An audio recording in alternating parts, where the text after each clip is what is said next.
आज के सभाध्यक्ष मामा जी और मुख्य अतिथि कहानीकार चमन जी, श्री अंशुमन जी और राही जी को हम सबने सुना।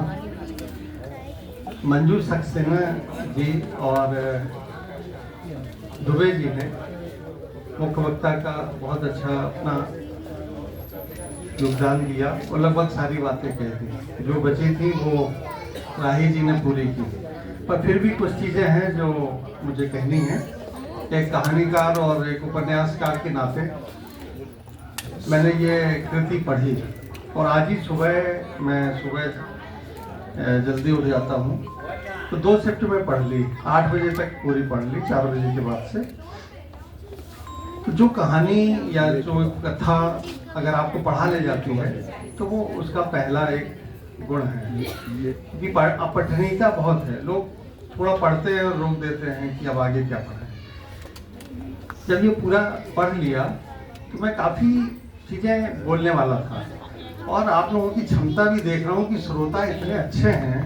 हिंदी संस्थान में सारी सीटें बहुत कम अवसरों पे भरती हैं। हम और चमन जी कई बार साक्षी रहे हैं यहाँ के, पर आज कुछ लोग खड़े भी थे और अभी भी आप लोगों में इतना उद्यम है और इतना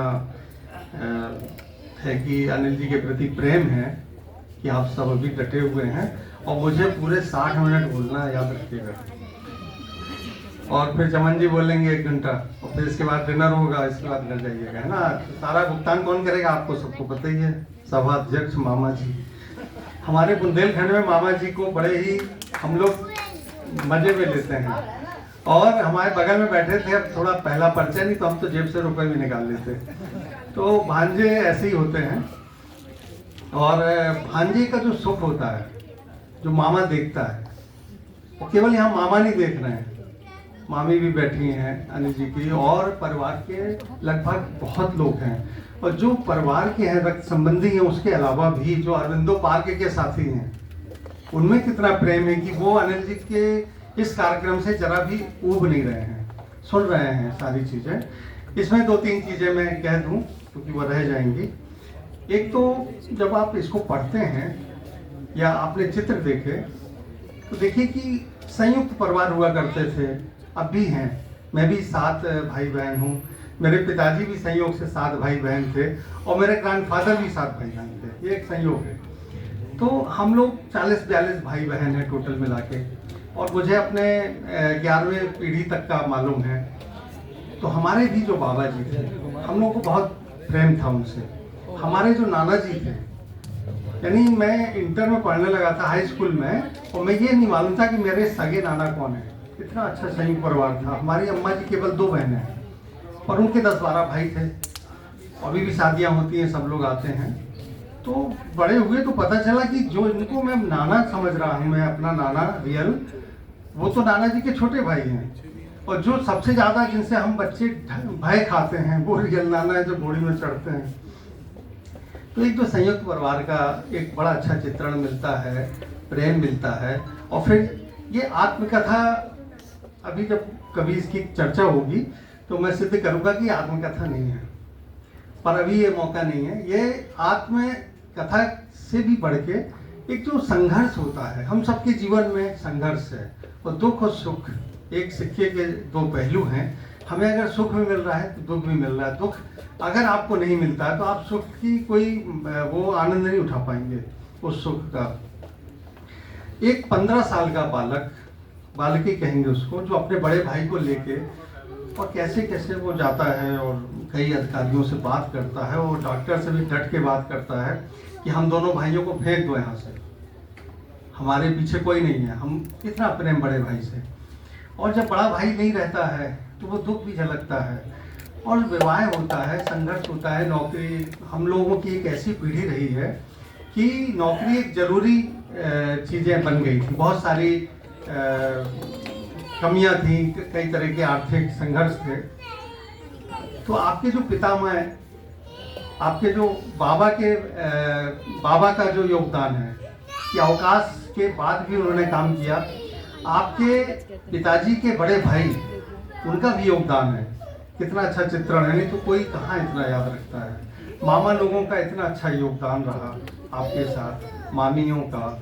और इस जो पूरी पुस्तक का, चमन जी भी सहमत होंगे, इस पूरी पुस्तक का जो सुमेरु है, सबसे महत्वपूर्ण जो हिस्सा है, जहाँ अनीता जी हैं कि एक माँ अपने उस बच्चे को किडनी दे रही है जो उसका जाया नहीं है।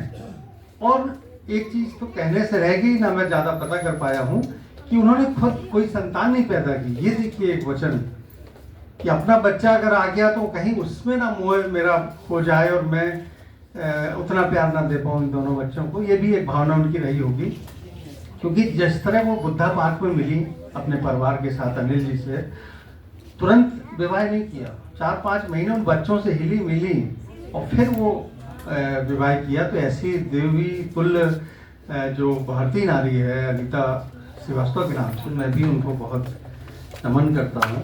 और वो एक बहुत अच्छा कैरेक्टर है जो हम जैसे लोगों को मिल गया है। मैं उनके और थोड़ा चीज़ें जानकारी रख के राही जी से पता करके और कुछ लिख सकता हूँ उनके बारे में। एक दृश्य आता है जब आपकी पत्नी नहीं रहती हैं, आपने बहुत संघर्ष उनके साथ समय बिताया, पहली पत्नी के साथ। दूसरा दृश्य बहुत मार्मिक है जब वही स्थिति बेटी के साथ हो जाए। हम सब लोग बेटी वाले हैं। एक बच्चा कोई भी हो, बेटी हो, बेटा हो, विकलांग पैदा हो या किसी बीमारी से ग्रस्त हो, बहुत प्रिय होता है। तो जब वो पिता के सामने ये कहता है कि अब हम भगवान के पास जाएंगे, तो कैसा पहाड़ जैसा हृदय कि वो पिघलने के लिए। और वो दृश्य बहुत मार्मिक है। लेखक के संवेदनशील होता है तो स्वाभाविक है कि पढ़ते समय त्रिवेणी प्रसाद दुबे जी, मंजू सक्सेना जी सभी द्रवित हुए होंगे जो भी पढ़े हैं इनको। और एक योगेश जी से मैं कहूँगा, बहुत अच्छा है, सत्य जी की भी यहाँ याद बात हो रही है कि एक कार्यक्रम रखें इस कृति के साथ और कुछ लोगों को बुलाएं और चर्चा करें कि अपनी पहली ही कृति में इतनी विशेषताएं कैसे अनिल जी ने भर दी। और अभी मुझे लगता है जैसे आपके एक मित्र हैं इजरार रोल, उनका भी करेक्टर आपने दिया कि एक प्लाट था, कैसे उसको घेरा गया। यानी बहुत से छोटे छोटे दृश्य हैं और कई बातें हैं। क्योंकि मैं यहाँ जब पहली बार आया तो मुझे गाजियाबाद के मित्र मिले आपके, जो यहाँ बैठे हुए हैं, उनका नाम नहीं ले पाए दिनेश जी। तो उन्होंने कहा कि मेरा कोई जिक्र नहीं है। तो ऐसे बहुत सी घटनाएं, उपघटनाएं जो छूटी हुई हैं। और एक आत्मकथा लिखना बहुत बड़ा साहस का काम है।